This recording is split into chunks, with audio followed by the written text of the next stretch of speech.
విమానాలు కనిపెట్టినప్పుడు చాలా మంది ప్రయాణం చేయడానికి భయపడుతున్నారట, పురుషులు కూడా. నష్టం వస్తుంది, అయ్యో ఇంత కష్టపెట్టి ఇన్ని లక్షలు కట్టుబెట్టి కోట్లు పెట్టి కనిపెట్టా, విమానాలు నడుపుతా నష్టం వస్తుంది, ఎవడో ఎక్కడం లేదంటే.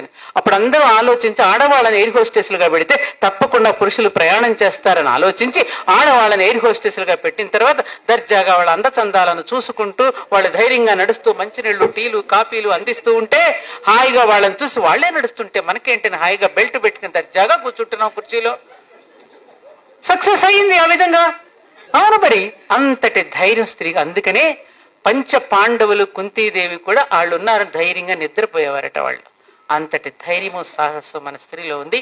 కాబట్టి ఈ సందేశాన్ని మనకు బోలెడంత ఆధునిక పరికరాలు బోలెడు వచ్చాయి. స్త్రీలకి గ్రైండర్లు వచ్చేసాయి, ప్రెషర్ కుక్కర్స్ వచ్చేసాయి. ప్రెషర్ కుక్కరే కాదు, కరెంట్ ఆన్ చేసి అన్నం వండేస్తున్నాం ఇవాళ.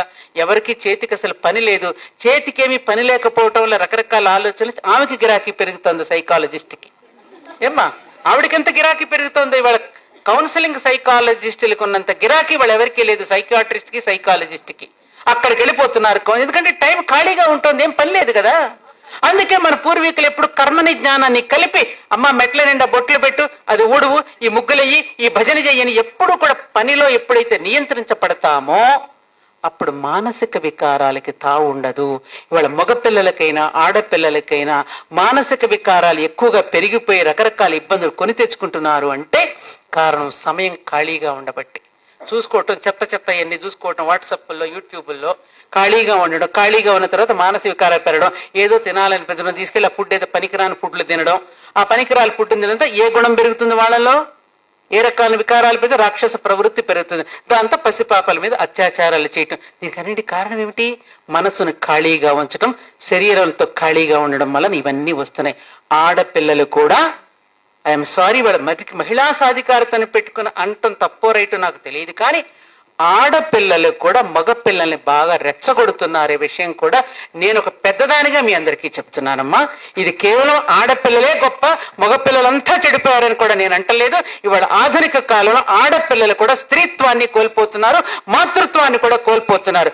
అది కోల్పోతే ప్రమాదం వాళ్ళకే. ఈ విషయాన్ని మాత్రం నేను ధైర్యంగా, నన్ను తిట్టుకున్నా సరే, నన్ను ఏమన్నా సరే, ఇది మాత్రం నేను ఖచ్చితంగా నేను చెప్పదలుచుకున్నాను. కేవలం మగపిల్లల్ని అనకండి.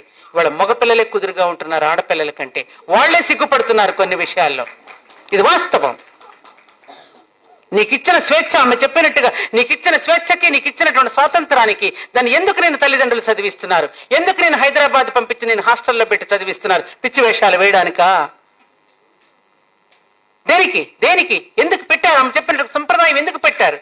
దానిలో ఉన్న విలువేమిటి? దానికి ఎందుకు చేయాల్సి వచ్చింది ఆ విధంగా? తేలిగ్గా పెట్టలేదే, వాళ్ళ ఊరికి అనవసరంగా పెట్టలేదు. దానిలో ఎంత సైన్స్ ఉంది, ఎంత శాస్త్రీయత ఉంది మన పెద్దలు చెప్పినటువంటి మాటల్లో.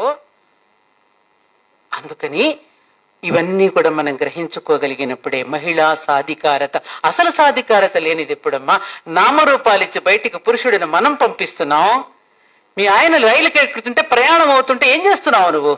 ఏమండి మీకు ఇదిగో పెరుగన్నం పెట్టాను, రొట్టెలు పెట్టాను, మీ ప్యాంటు షర్టు సూట్ కేసులో పెట్టాను, టవల్ కూడా పెట్టాను, సాక్స్ కూడా పెట్టాను, కర్చీఫ్ కూడా పెట్టాను, మీ మందులు కూడా పెట్టానండి. జాగ్రత్తని నామరూపాలు ఇచ్చి నువ్వు పంపిస్తున్నావు. ఆవిడొచ్చి ఆ సూట్ కేసు నీ చేతికే ఇస్తున్నాడే, ఆ నామరూపాలు తిరిగి నీకే ఇచ్చేస్తున్నాడు. నీకు లేనిది ఎక్కడా? నీకు అసలు స్థానం లేనిది ఎక్కడా? అంతటా నువ్వే ఉన్నావు, అంతటా నువ్వే ఉన్నావు. ఇది బాగా గుర్తు పెట్టుకోవాలి మనం. అంతటా ఆవరించిన స్త్రీ యొక్క సాధికారతే. ఏ పురుషుడైనా ఏ అమ్మాయి సంబంధం కుదర్చడానికి ఏదైనా పని మీద, ఏ బిజినెస్ పని మీద వెళితే వెంటనే నిర్ణయం తీసుకోడే. ఏమండి ఇంటికి వెళ్ళిన తర్వాత నా భార్యను కూడా సంప్రదించి మీకు ఏ విషయం తెలియజేస్తానండి అని అంటాడు తప్ప తనకు తాను నిర్ణయం తీసుకుంటాడా అండి? అక్కడక్కడ జరిగితే జరిగి ఉండవచ్చు, కానీ అధిక శాతం ఏం జరుగుతోంది? ఈ దేశపు స్త్రీకున్న గొప్పతనం ఏమిటంటే తాను నేపథ్యమునందు ఉండడానికి ఇష్టపడుతుంది, భర్తకు క్రెడిట్ ఇవ్వడానికి ఇష్టపడుతుంది. దేశపు స్త్రీ యొక్క త్యాగము గొప్పతనం అదే. ఎందుకంటే మరి వాడికి కూడా ఒక బాధ్యత ఇవ్వాలి, అతనికి కూడా సమాజంలో అతను నిలబెట్టాలి. కాబట్టి ఆయనకి గొప్పతనం ఇవ్వడానికి. అందుకనే దేవాలయానికి వెళ్ళినా కూడా ఆయన పేరు చెప్పుకుని ధర్మపత్ని సమేతస్య సహకుటుంబానం అని చెబుతుంది తప్ప తన పేరు అక్కడ కూడా చెప్పుకోదు. చెప్పుకుంటున్నామా మనం? నోములు నోచిన వ్రతాలు చేసినా కూడా వాళ్ళ కోసమే చేస్తుంది తప్ప తన కోసం చేసుకోదు. కాబట్టి ఓ భారతీయ మహిళ, నీకున్న ఓర్పుకి నేర్పు తోడై ఈ భారత జాతిని రక్షించుగా.